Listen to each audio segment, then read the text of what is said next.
Hello. Um, I decided to record this tiny tutorial because of the feedback we were getting from many Irish people about how to teach your kid cycling. And for us it was absolutely normal thing because it's basically normal thing back in Poland where we're from. And basically I think every Polish person I know started cycling exactly the same way, and that way is a broomstick. Okay, so we're gonna make a sort of handle for the bicycle with a broomstick. At this point I actually went to Woody's and I get myself a stick. I've already cut it by about half, so it's about, I don't know, maybe 1 meter 20, something like that, about 4 feet long. And we're gonna install that to a bicycle. So this is my stick, okay, and this is our bicycle.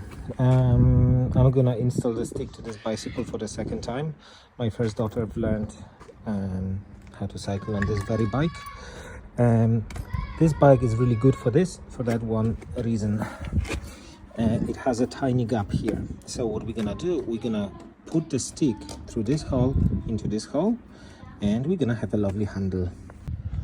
Okay, and this is it. So the stick is securely held here, okay, and against here, and the saddle here. So at this point it's already quite stiff, okay.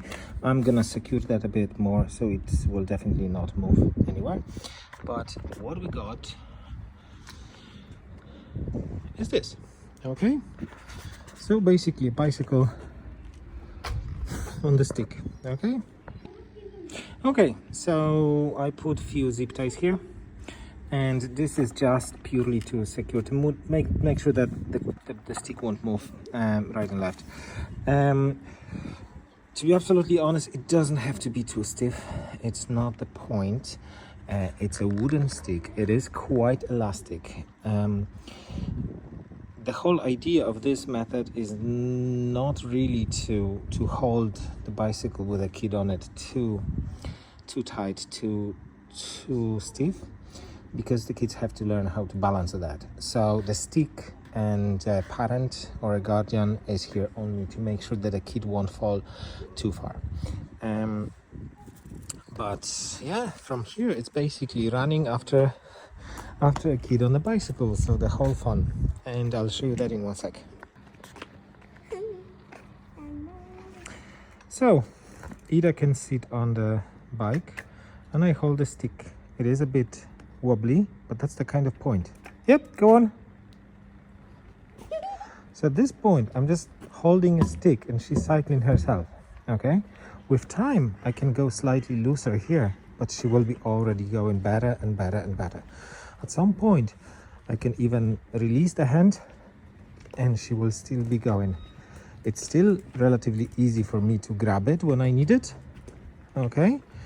And I can basically control most of the things here, but she's basically cycling on her own, okay.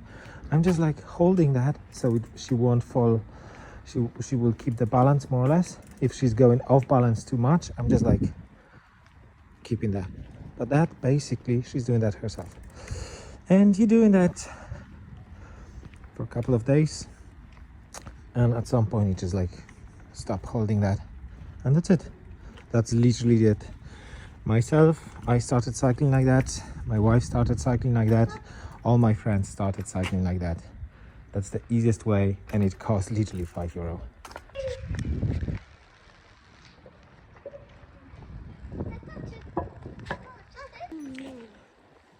So the cool thing about this method is that you don't really decide where the kid's going.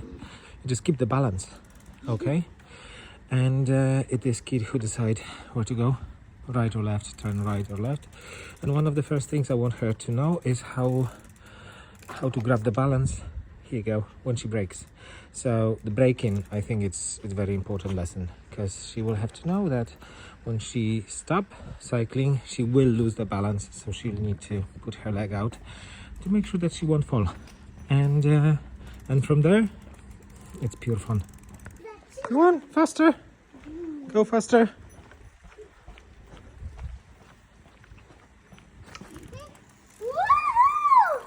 And that's how we're doing it. Faster. Go faster. There you go. This is how we're doing that.